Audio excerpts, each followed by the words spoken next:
प्यारे दर्शकों नमस्कार। आइए नजर डालते हैं हमारे प्यारे राज्य हरियाणा की तमाम बड़ी खबरों पर।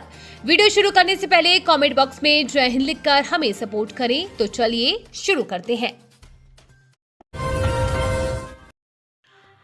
हरियाणा में सक्रिय होगा पश्चिमी विक्षोभ, 2 दिन हल्की बारिश की संभावना, ठंड का होगा आगाज। हरियाणा में मौसम में सोमवार से यानी कि आज परिवर्तन होगा। एक पश्चिमी विक्षोभ के सक्रिय होने से 2 दिन बूंदाबांदी की संभावना है। मौसम विशेषज्ञ के अनुसार इससे बढ़े हुए प्रदूषण से राहत मिलेगी, साथ ही ठंड का भी आगाज होगा।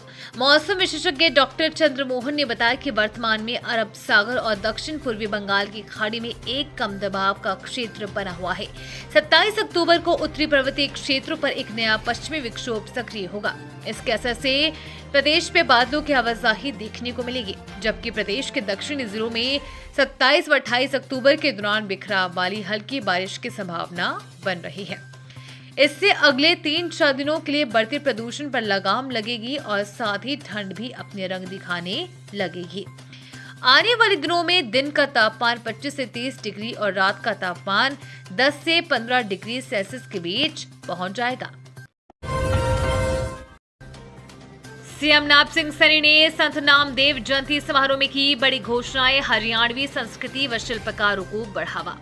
हरियाणा के मुख्यमंत्री नायब सिंह सैनी ने हिसार के गुरु जम्बेश्वर विज्ञान एवं प्रौद्योगिकी विश्वविद्यालय में चौधरी रणबीर सिंह ऑडिटोरियम में आयोजित संत नामदेव जयंती समारोह में शिरकत की। इस अवसर पर पीडब्ल्यूडी मंत्री रणबीर गंगवा भी उनके साथ थे। समारोह का आयोजन संत महान योजना के तहत किया गया, जिसके अंतर्गत राज्य स्तरीय सांस्कृतिक और सामाजिक कार्यक्रम आयोजित किए गए। सीएम ने संत नामदेव की समानता और मेहनत के संदेश को जन जन तक पहुंचाने की प्रतिबद्धता दोहराई और कई महत्वपूर्ण घोषणाएं की। मुख्यमंत्री ने कहा कि संत नामदेव ने समाज को मेहनत, ईमानदारी और भक्ति से जीवन जीने का संदेश दिया। उनकी शिक्षाएं जो गुरु ग्रंथ साहिब में भी संकलित है, मानव को मानव से जोड़ने का काम करती है। सीएम ने कहा कि संत नामदेव ने बताया कि सच्चा धर्म वही है जो समाज में समानता लाए। हमारी सरकार उनके आदर्शों पर चलते हुए अंत्योदय के सिद्धांत को लागू कर रही है। देश के टॉप 5 प्रदूषित शहरों में से हरियाणा के इसी जिले की हवा देश भर में सबसे ज्यादा जहरीली। दिवाली के बाद से हरियाणा में वायु प्रदूषण का स्तर लगातार बढ़ता जा रहा है। देश के टॉप 5 प्रदूषित शहरों में से 4 हरियाणा के हैं। इन शहरों की हवा सांस लेने लायक नहीं है। दिल्ली से सटे हरियाणा के बहादुरगढ़ का XQI 324, धरोहेड़ा 307 और पानीपत का XQI 306 रहा। वहीं नोएडा का XQI 324 रहा। वहीं पंजाब के साथ लगते जिले फतेहाबाद की हवा सबसे जहरीली बनी हुई है।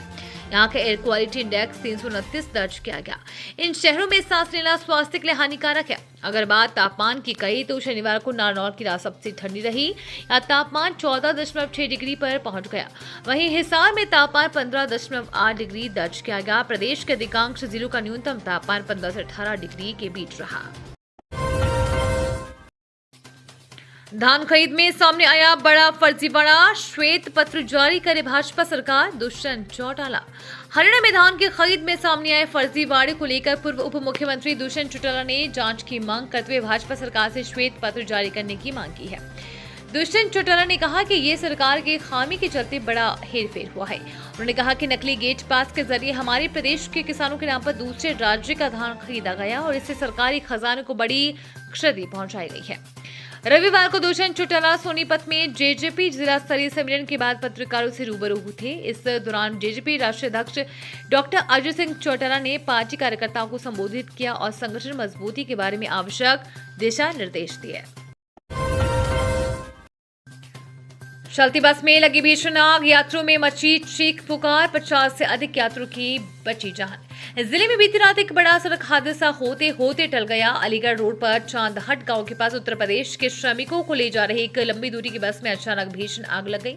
गनीमत रही कि बस चालक ने धुआं देखते ही फौरन गाड़ी रोक दी और सभी यात्रियों को समय रहते सुरक्षित बाहर निकाल लिया गया। स्थानीय पुलिस और दमकल विभागों की टीमों ने मौके पर पहुंचकर आग पर काबू पाने की कोशिश की, लेकिन तब तक बस पूरी तरह से जलकर राख हो चुकी थी। चांदहट थाना प्रभारी सुंदरपाल ने घटना की जानकारी देते हुए बताया कि ये बस रेवाड़ी यानी कि भिवाड़ी राजस्थान से चलकर उत्तर प्रदेश के बलिया जा रही थी।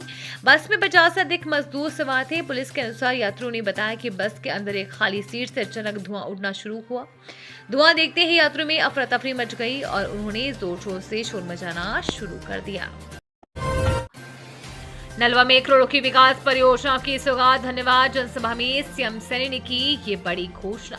इस साल के नलवा हल्के में धन्यवाद जनसभा को संबोधित करने के लिए मुख्यमंत्री नायब सिंह हिसार पहुंचे। इस अवसर पर बड़ी संख्या में लोग उपस्थित रहे। मुख्यमंत्री नायब सिंह सैनी ने सबसे पहले अपने संबोधन में त्योहारों की शुभकामनाएं दी। उन्होंने कहा कि हमारी सरकार नॉन स्टॉप काम कर रही है। उसके ऊपर उन्होंने कहा कि हमारी सरकार ने नॉन स्टॉप जो काम किए हैं वो जनता ने मुहर लगा रही है।